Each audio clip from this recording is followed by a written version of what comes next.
are we the ones really to blame for Europe's problems? Like this guy says, let's bring in Nigel Farage. He is leader of the UK Independence Party. And it's a pleasure to talk to you, Nigel. We've been playing your clips for the past week or so, as have a lot of people. So what do you think of this claim that it's the fault of the United States, the problems that Europe has? Well, remember, this bloke's an idiot. I mean, a real, complete idiot. And I and I forgot to tell you, he's also a communist, because when he was a student, it's a twofer. He was actually a supporter. No, I'm not joking. He was a supporter of Chairman Mao, which is just about the most extreme form of communism that exists. So the guy is a deluded idiot. I do my best in the European Parliament to try and point this out to the world, but he, in this very short little statement, has now proved everything I've been saying about him for the last 8 or 9 years to be completely true. Look, we all know that under that Clinton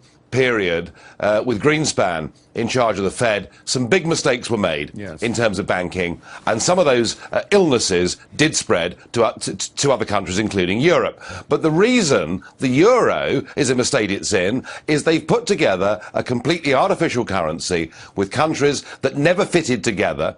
They've added on top of that a regulatory cost burden through excess regulation on the environment and employment legislation that is driving parts of Europe towards being a third world country. So, America, you are not to blame.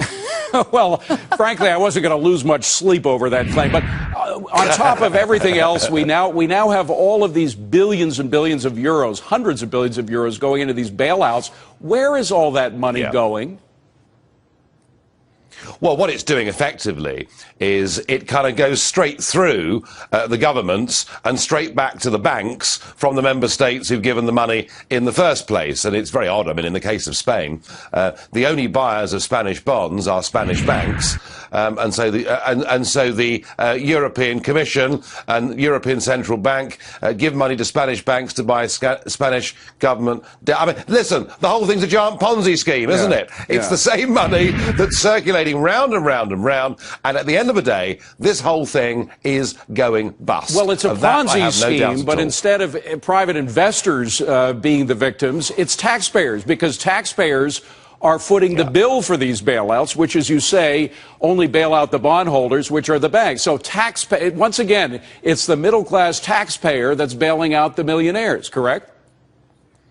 Yes, it is, and that's why we're seeing the beginnings of a real democratic revolution taking place across the north of Europe. Just 18 months ago in Finland, a very conservative country in every way, a very new political party headed up by a friend of mine nearly won the general election. We're seeing in the Netherlands, with elections coming up in September, over 50% of the parties there in the polls actually want to get out of the European Union, not just the Eurozone. In this country, we've seen my party, UKIP, overtake the Lib Dems in the polls and now posing a real challenge intellectually and in terms of votes as well to the Conservative government. There is big, big change taking place in Europe, and that is because we have been led effectively by a group of ex-communists to a total disaster. Well, at the very least, this sort of European socialism. By the way, we have a part of your Independence Party creed where you say, quote, "We believe in the minimum necessary government which defends individual freedom, supports those in real need, takes as little of our money as possible, and doesn't interfere in our lives." Basically, it sounds pretty libertarian. Is that a short description of what you are? Completely and utterly. In fact, when I finish this interview, I'll go away and I'll drink a toast to that, because, that's what we're after. And listen, all the evidence is, I mean, what we saw over here in our time zone over the course of the last 50 years was something called the Soviet Union, that believed in central management, that believed parliamentary democracy didn't matter, that believed well-educated bureaucrats knew better than we, the poor peasants, how best our lives should be led. And we saw the Soviet Union crash and burn, economically, democratically, and in every other way.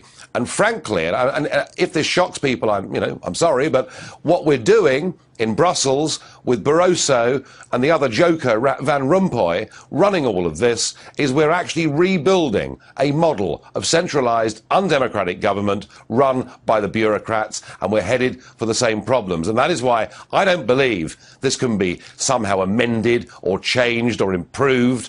I believe we've got to break this whole thing up and get back to a Europe of democratic sovereign nation states that trade, not just with each other, but perhaps start focusing again on the fact we're living in a global economy. Now, Nigel, as you well know, 2010, we had a sea change in our political system, a dramatic change in power, due largely to the influence of people who had ideals similar to those that I just mentioned as your creed. When do you think you guys are actually going to take the electoral lead and win some of these elections? Listen, it doesn't happen overnight. It takes time. This is more a question, I think, of evolution than revolution, certainly in the north of Europe. But I think the Dutch elections in September will be very significant indeed. I think that the Netherlands have traditionally been a very pro-EU and pro-Euro country. And now hard-working Dutch people are saying, look, why should we sign a blank cheque in perpetuity to go on bailing out Greece? Not just once, but twice, and now we're told today there could be a third bailout coming very soon. And people are saying, we're not against the Greeks. We don't wish these people any harm, but surely better to recognise that Greece should just leave the euro, devalue, and fight our way back to competitiveness. So I think September is going to be a very important moment. Watch those Dutch elections. Nigel Farage, please come back and see us again, Nigel. It's a pleasure talking to you. Appreciate you being here. The United Kingdom Independence Party leader. Appreciate it, Nigel.